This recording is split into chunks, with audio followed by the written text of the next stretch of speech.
नमस्कार, मैं हूं आपके साथ पलक शर्मा। आइए नजर डालते हैं फटाफट खबरों की ओर। कांग्रेस की प्रवक्ता रही राधिका खेड़ा ने भाजपा का दामन थाम लिया। खेड़ा ने 2 दिन पहले कांग्रेस पार्टी से इस्तीफा दिया था। बीजेपी में शामिल होने के बाद कांग्रेस की पूर्व नेता राधिका खेड़ा ने कहा कि राम भक्त होने के नाते रामलला के दर्शन करने पर कौशल्या माता की धरती पर मेरे साथ दुर्व्यवहार किया गया। खेड़ा ने कहा कि मुझे भाजपा सरकार, मोदी सरकार का संरक्षण नहीं मिला था। आज की कांग्रेस महात्मा गांधी की कांग्रेस नहीं या राम विरोधी, हिंदू विरोधी कांग्रेस। कांग्रेस अध्यक्ष मल्लिकार्जुन खड़गे ने विपक्षी इंडिया गठबंधन के नेताओं को पत्र लिखा। इस पत्र में चुनाव आयोग द्वारा जारी किए गए मतदान के आंकड़ों पर सवाल उठाए और कथित धांधली का आरोप लगाया। पत्र में खड़गे ने विपक्षी गठबंधन के नेताओं से अपील की कि वे ऐसी धांधलियों के खिलाफ आवाज उठाएं। खड़गे ने लिखा, हमारा एकमात्र उद्देश्य संविधान की रक्षा और लोकतंत्र की संस्कृति की रक्षा करना है।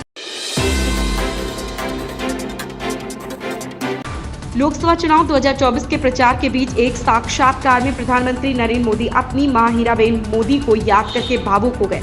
पिछले साल ही हीराबेन मोदी का निधन हो गया था। पीएम मोदी ने कहा, मेरे लिए यह पहला लोकसभा चुनाव है जहां मैं अपनी मां के पैर छुए बिना नामांकन भरने पहुंचा, लेकिन मेरे दिमाग में एक बात आई। आज 140 करोड़ लोग और देश की करोड़ों माताएं हैं जिन्होंने मुझे प्यार दिया है, आशीर्वाद दिया है, उन्हें याद करके। और वाराणसी में मां गंगा भी हैं। एआईएमआईएम के प्रमुख असदुद्दीन ओवैसी ने बताया कि महाराष्ट्र में सभी पार्टियां लोकसभा चुनाव में मुस्लिम वोट चाहती हैं। उन्होंने आगे कहा कि किसी भी पार्टी ने कोई मुस्लिम उम्मीदवार नहीं उतारा। ओवैसी ने कहा, राजनीतिक पार्टियां मुस्लिमों से वोट मांग रही हैं, लेकिन उन्हें महाराष्ट्र की 48 सीटों में से एक भी सीट के लिए इस समुदाय से उम्मीदवार नहीं मिल पाया है। उन्हें परिणाम की चिंता नहीं है, लेकिन दोनों शिवसेना, दोनों राकांपा और कांग्रेस यहां इम्तियाज जलील को हराने आए हैं। दिल्ली शराब घोटाले से जुड़े मामले में एक बार फिर दिल्ली के पूर्व उप मुख्यमंत्री मनीष सिसोदिया को झटका लगा। सीबीआई मामले में मनीष सिसोदिया की न्यायिक हिरासत 15 मई तक बढ़ा दी है। इससे पहले बीती 3 मई को उच्च न्यायालय ने दिल्ली के पूर्व उप मुख्यमंत्री मनीष सिसोदिया की ओर से आबकारी नीति मामले में जमानत की मांग को लेकर दायर याचिकाओं पर प्रवर्तन निदेशालय ईडी और केंद्रीय जांच ब्यूरो सीबीआई को नोटिस जारी कर जवाब मांगा है।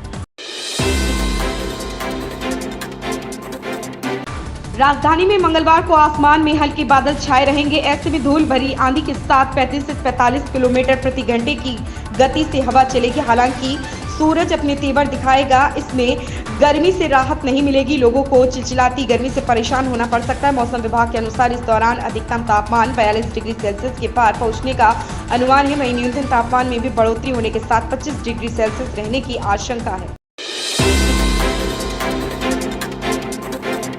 उत्तर प्रदेश के मुख्यमंत्री योगी आदित्यनाथ ने लालू के बयान पर पलटवार किया। उन्होंने कहा कि प्रधानमंत्री यही कह रहे हैं कि इंडी गठबंधन से जुड़े दल, चाहे वह कांग्रेस हो, राजद हो, समाजवादी पार्टी हो, वे ओबीसी, एससी और एसटी के आरक्षण में गड़बड़ी करने की कोशिश करेंगे। और उनके घोषणा पत्र में इसका उल्लेख है। जब कांग्रेस के नेतृत्व वाली यूपीए सरकार सत्ता में थी तो राजद और समाजवादी पार्टी दोनों उसके घटक थे।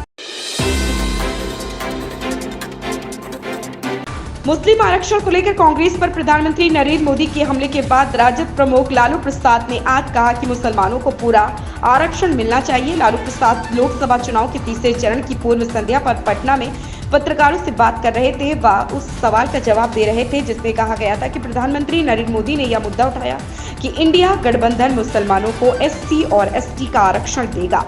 लालू ने कहा कि मुसलमानों को पूरा आरक्षण मिलना चाहिए। फिल्म जॉली एलएलबी फ्रेंचाइजी की तीसरी फिल्म जॉली एलएलबी 3 की शूटिंग शुरू हो गई है। इसी बीच अब खबर है कि जॉली एलएलबी 2 में नजर आई हुमा कुरैशी को इस फिल्म में कास्ट कर लिया गया।